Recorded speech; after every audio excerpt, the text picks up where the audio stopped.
इस ट्यूटोरियल में हम मोड मेथड के बारे में सीखेंगे जिसे हम डेटासेट के अंदर सबसे ज्यादा बार आने वाले वैल्यूज को आइडेंटिफाई कर सकते हैं। मोड को कैटेगोरिकल और न्यूमेरिकल डेटा दोनों के साथ यूज किया जा सकता है। हम पैंडर्स में डेटाफ्रेम डॉट मोड मेथड के बारे में सीखेंगे।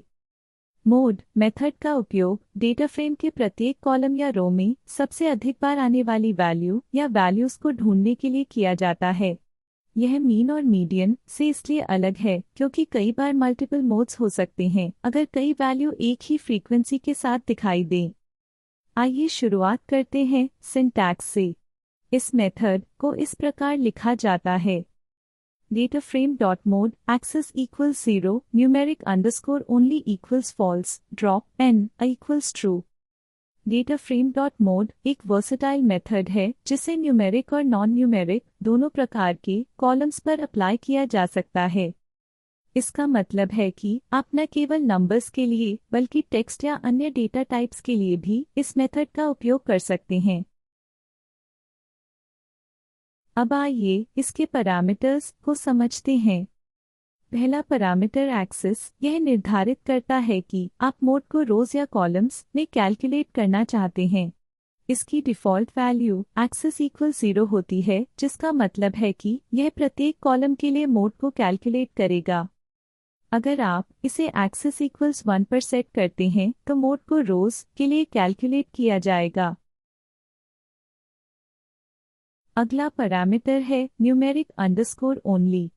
जब इसे ट्रू पर सेट किया जाता है तो मोड केवल न्यूमेरिक कॉलम्स के लिए कैलकुलेट किया जाता है और नॉन न्यूमेरिक डेटा टाइप्स जैसे स्ट्रिंग्स और बूलियंस को एक्सक्लूड कर दिया जाता है। जब इसे फॉल्स पर सेट किया जाता है जो कि इसका डिफ़ॉल्ट सेटिंग है तो मोड सभी कॉलम्स को इंक्लूड करता है चाहे वो न्यूमेरिक हो या नॉन न्यूमेरिक। इससे आप अपनी ज़रूरत के अनुसार कैलकुलेशन को कंट्रोल कर सकते हैं और यह सुनिश्चित कर सकते हैं कि आप सही डेटा टाइप के साथ काम कर रहे हैं। तीसरा पैरामीटर है drop N A. By default drop N A equals true होता है जिसका मतलब है कि कैलकुलेशन के दौरान नैन वैल्यूज़ को नज़रअंदाज कर दिया जाता है।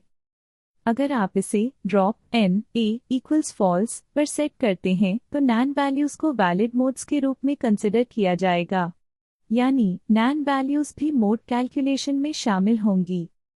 इससे आप यह कंट्रोल कर सकते हैं कि मिसिंग वैल्यूज़ को मोड कैलकुलेशन में शामिल करना है या नहीं। आइए समराइज करते हैं। मोड मेथड मल्टीपल वैल्यूज़ को रिटर्न कर सकता है अगर कई वैल्यूज़ एक ही फ्रीक्वेंसी के साथ अकर होती हैं।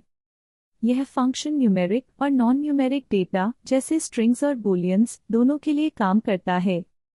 आप कंट्रोल कर सकते हैं कि मिसिंग डेटा या नैन वैल्यूज़ को कैलकुलेशन में शामिल करना है या नहीं। इसे ड्रॉप एन ए पैरामीटर को एडजस्ट करके मैनेज किया जा सकता है। अब हम एक उदाहरण देखेंगे जिसमें हम पैंडर्स और न्यूम्पाई का उपयोग करके डेटा फ्रेम बनाएंगे। सबसे पहले आवश्यक लाइब्रेरीज को इंपोर्ट करते हैं। यहाँ पैंडर्स को पीडी के रूप में इंपोर्ट किया गया है और न्यूम्पाई को एनपी के रूप में इंपोर्ट किया गया है। अब हम उस डेटा को डिफाइन करते हैं जिसे हम डेटा फ्रेम बनाने के लिए उपयोग करेंगे। इस उदाहरण में हमारे पास एक डिक्शनरी है जिसमें 5 की वैल्यू पेयर्स हैं जो हमारे डेटा के अलग अलग कॉलम्स को रिप्रेजेंट करते हैं। हर कॉलम का मतलब इस प्रकार है। मैथ में न्यूमेरिक वैल्यूज़ हैं जो मैथ सब्जेक्ट में स्कोर्स को रिप्रेजेंट करते हैं। साइंस में भी न्यूमेरिक स्कोर्स हैं लेकिन एक वैल्यू मिसिंग है जिसे np.nan से रिप्रेजेंट किया गया है जो एक मिसिंग वैल्यू को दर्शाता है। इंग्लिश एक नॉन न्यूमेरिक कॉलम है जिसमें स्ट्रिंग वैल्यूज़ हैं, खासकर लेटर ग्रेड्स। बूलियन में बूलियन वैल्यूज़ हैं जो ट्रू या फॉल्स को इंडिकेट करती हैं। डेट में डेट वैल्यूज़ हैं जिन्हें पैंडर्स के pd.to_datetime फंक्शन का उपयोग करके डेट टाइम फॉर्मेट में कन्वर्ट किया गया है। इस डेटा में तारीखें 1 जनवरी 2024 की हैं और एक रो में 3 जनवरी 2024 है। जब डेटा तैयार हो जाता है हम डेटा डिक्शनरी को pd.dataframe फंक्शन में पास करके डेटा फ्रेम बनाते हैं। इससे एक पैंडर्स डेटा फ्रेम बनता है जिसमें डिक्शनरी की हर की एक कॉलम बनती है और उनकी वैल्यूज हर रो में फिल हो जाती हैं। अब हम इस डेटा फ्रेम का मोड कैलकुलेट करते हैं डिफ़ॉल्ट पैरामीटर्स के साथ। df.mode access 0। ये आउटपुट कुछ ऐसा दिखाई देगा। मैथ कॉलम के लिए मोड 88 है जो 2 बार आता है। साइंस कॉलम में मोड 85 है जो भी 2 बार आता है। इंग्लिश कॉलम में मोड वैल्यू है क्योंकि ये 3 बार आता है। बूलियन कॉलम के लिए मोड ट्रू है क्योंकि ये 3 बार आता है। आखिर में डेट कॉलम में मोड 1 जनवरी 2024 है जो 3 बार आता है। अब हम df.mode फंक्शन को रन करेंगे इन पैरामीटर्स के साथ एक्सेस इक्वल 0 ताकि हम कॉलम्स के अलोंग मोड कैलकुलेट कर सके और numeric underscore only equals true ताकि नॉन न्यूमेरिक कॉलम्स को एक्सक्लूड कर सके। मैथ कॉलम के लिए मोड 88 है जो 2 बार आता है। साइंस कॉलम में मोड 85 है जो भी 2 बार आता है।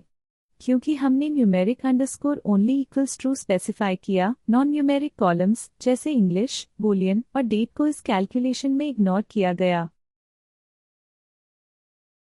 अब हम मोड कैलकुलेट करते हैं कॉलम्स के अलोंग एक्सेस इक्वल 0 पैरामीटर का यूज करते हुए और साथ ही साथ किसी भी मिसिंग डेटा को इंक्लूड करते हैं drop n a equals false के साथ। ये आउटपुट कुछ ऐसा दिखाई देगा। मैथ कॉलम में मोड 88 है क्योंकि ये 2 बार आता है। साइंस कॉलम में क्योंकि हमने drop n a equals false का यूज किया, मोड 85 है जो 2 बार आता है एक मिसिंग वैल्यू nan होने के बावजूद। इंग्लिश कॉलम के लिए मोड है क्योंकि ये 3 बार आता है और बाकी वैल्यूज के मुकाबले ज्यादा फ्रीक्वेंटली आता है। बूलियन कॉलम में मोड ट्रू है क्योंकि ये 3 बार आता है फॉल्स के मुकाबले। आखिर में डेट कॉलम में मोड 1 जनवरी 2024 है क्योंकि ये डेट हमारे डेटासेट में 3 बार आता है। Drop n a equals false option का यूज करके हम इंश्योर करते हैं कि मिसिंग वैल्यूज को भी हमारे मोड कैलकुलेशंस में शामिल नहीं किया जाए। ईस्यूम नॉन मिसिंग वैल्यूज की फ्रीक्वेंसी को समझने में मदद मिलती है जबकि nan की मौजूदगी को भी एक्नॉलेज किया जाता है।